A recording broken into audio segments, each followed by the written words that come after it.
Hey guys, Frag here, back with another video. Today we look at the most recent patch made for Dirty Bomb. Disclaimer, these videos do go into great detail and aren't for everyone. If you are keen to see what changed, stick around.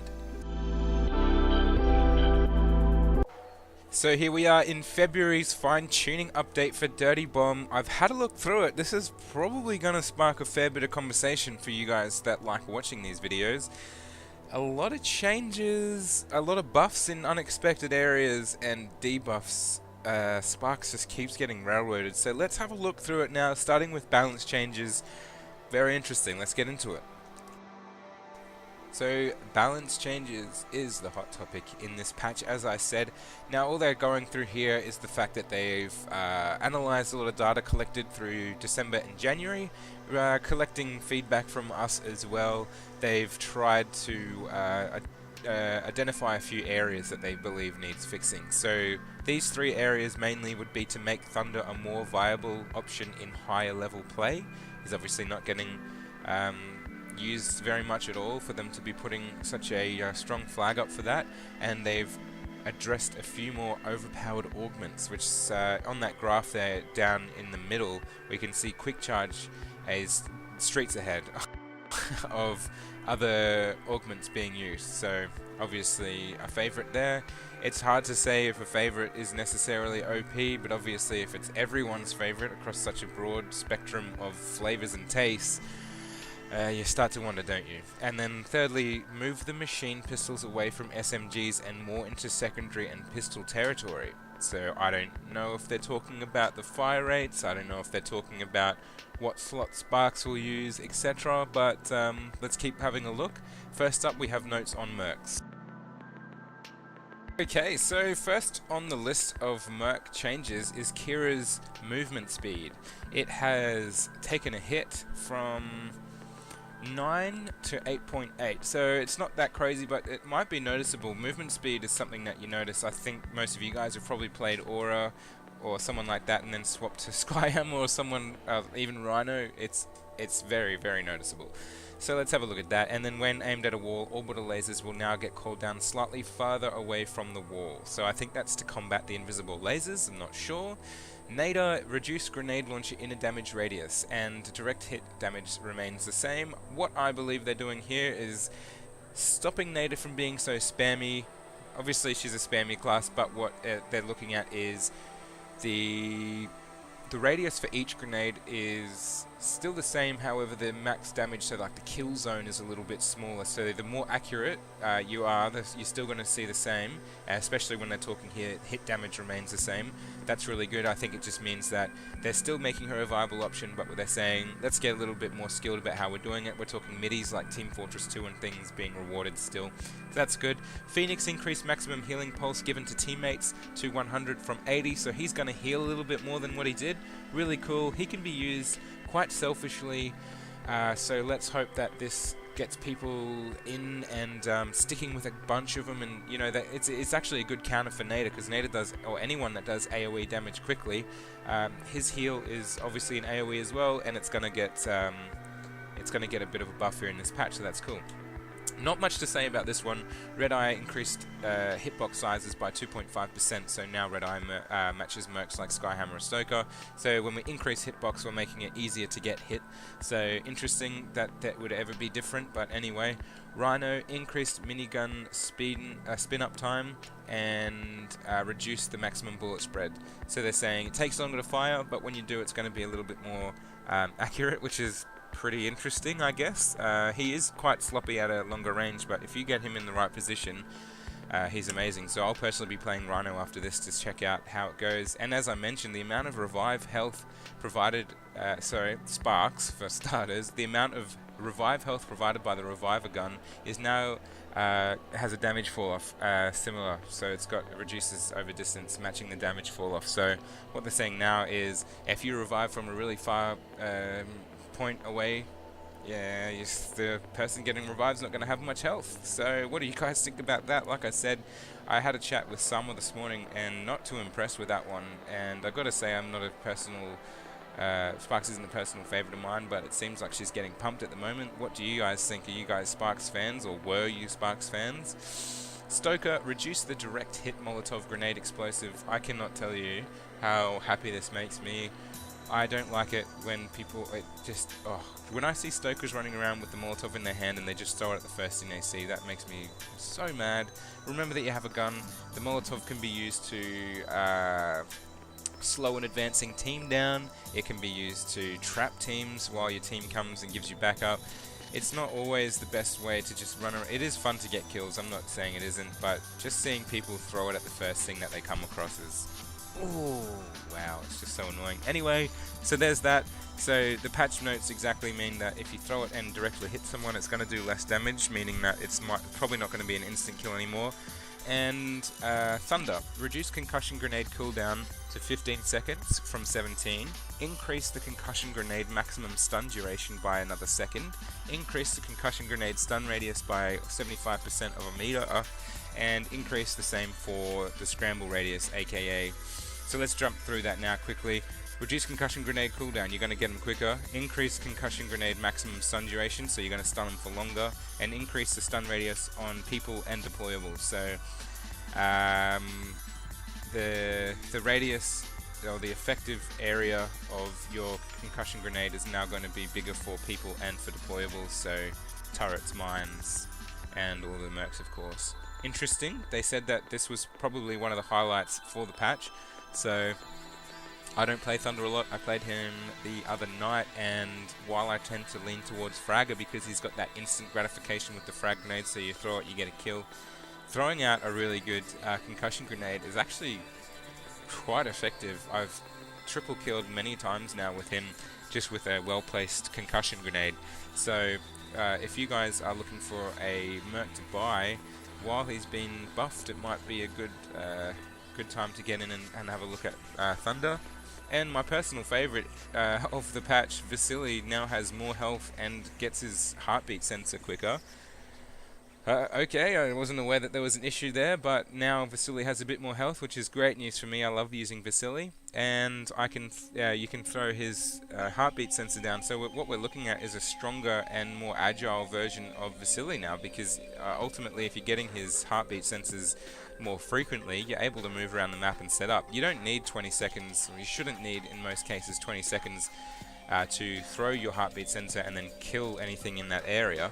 So, you know, you're able to move and set up and be more safe. Maybe now, instead of throwing it into areas to find enemies as much, you can, of course, throw it behind you to make sure you're not getting flanked and things like that. Cool video. Last time I made a video saying Vasily's health is unlikely to change in the how-to guide. Bang, first thing they did, first update since that video was made is to change his health, so apologies for that. I've updated the video to reflect that. What do you guys think of the merc changes? Before we move into augments, I personally think Vasily, Thunder and Rhino is going to get a good look from me today as I jump in and play since the patch. Very interesting. I hope you guys are happy with the changes. I know Sparks players aren't going to be. Let's move along now to augments. So looking at augments, it's all debuffs. Cool. No longer impacts Rhino's minigun overheat time.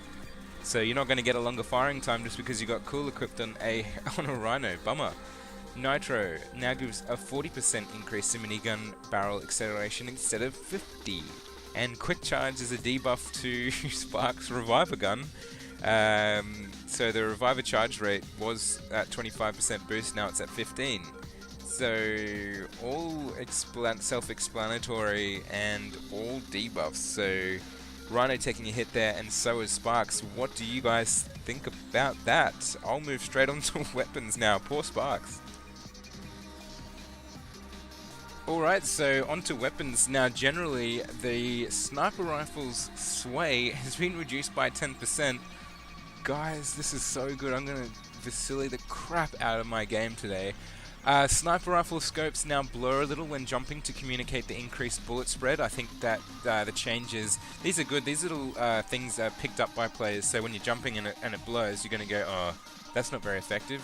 In the same way that people, after a while, turn off the recoil on a